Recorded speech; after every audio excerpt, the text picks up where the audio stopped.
All right, you guys, Miss Shapiro's here. It's Saturday night. Clearly, I have no social life. So we're going to go over aquatic ecosystems here. And I will post this PowerPoint for you guys as well.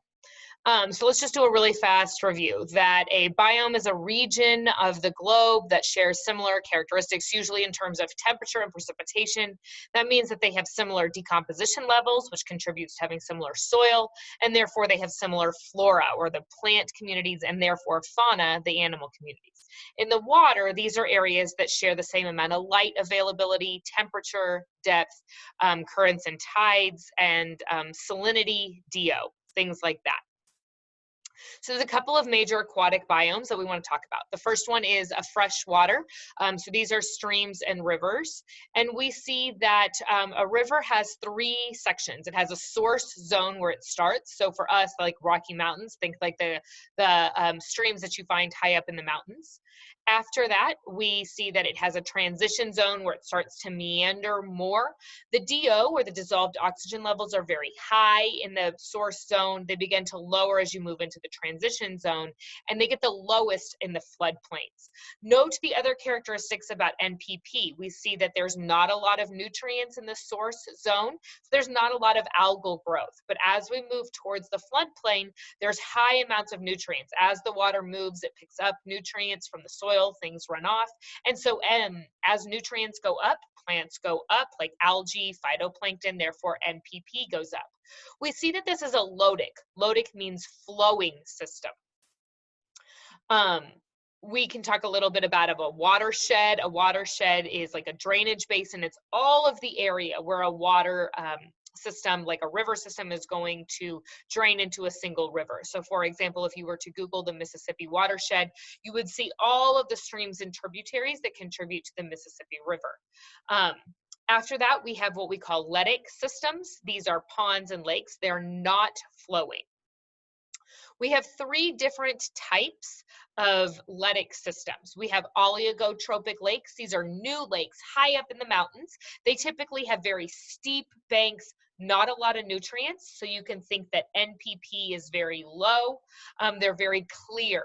At the opposite end, we have a eutrophic lakes. They have very sloping banks. They're not nearly as steep, and therefore lots of soil and nutrients have eroded in to fill in those banks. We see that high nutrient levels mean high plant levels, which means overall high NPP. Typically, we see that DO levels are highest in oligotrophic and lowest in eutrophic. There is one in the middle called a mesotropic lake, and it's exactly in the middle. It has moderate amounts of NPP. In terms of parts of our letic systems, we have the littoral zone. That's like the beach of the lake, high NPP, lots of plants, lots of biodiversity. I remember this one, that we get lit on the beach, so it's the littoral zone. The open part of the lake is called the limnetic zone. Higher NPP phytoplankton live here.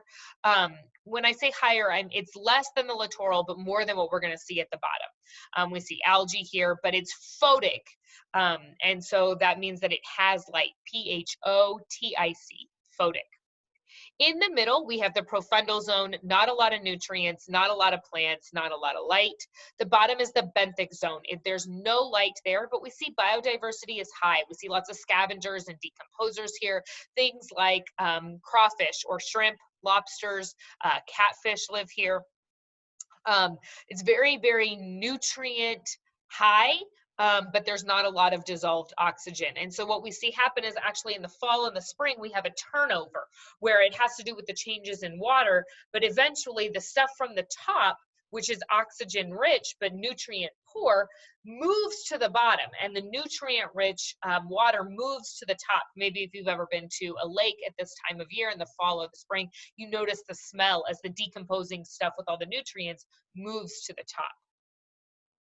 The last things about freshwater that I want to discuss are wetlands. So wetland is an area that is wet part of the year. And so the soil and the plants and the animals have all adapted to being able to be wet for part of the year. Their NPP is very, very high. If you watch the NPP video, swamps and marshes are some of the highest NPP ecosystems. The difference between a swamp and a marsh is that swamps have trees and marshes do not.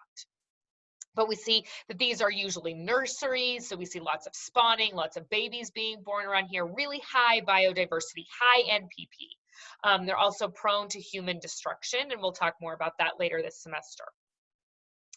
And so they provide things like filtering out toxic water, they're nature's kidneys. These are areas that are meant to flood, they're wet lands. And so if we see like off the coast, these areas tend to flood and they protect the outer areas. So for example, in 2004, you guys were all like tiny babies. We saw that New Orleans flooded due to Hurricane Katrina. Well, New Orleans is a swamp naturally. And so people were like, oh my God, New Orleans is flooding. And I'm like, it's below sea level here, right? So it's an area that's made to kind of flood so that areas further inland or further up will not flood. It is really important in recharging groundwater supplies, has lots and lots of biodiversity, lots and lots of nutrients found here.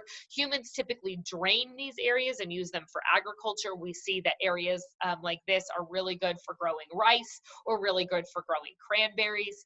Lots of people like to go there. Fishing is great there. Hunting, duck hunting is great in these areas. And so they're really important. With that, I'm going to stop this and I'm actually going to separate this into two videos. So this was the freshwater one.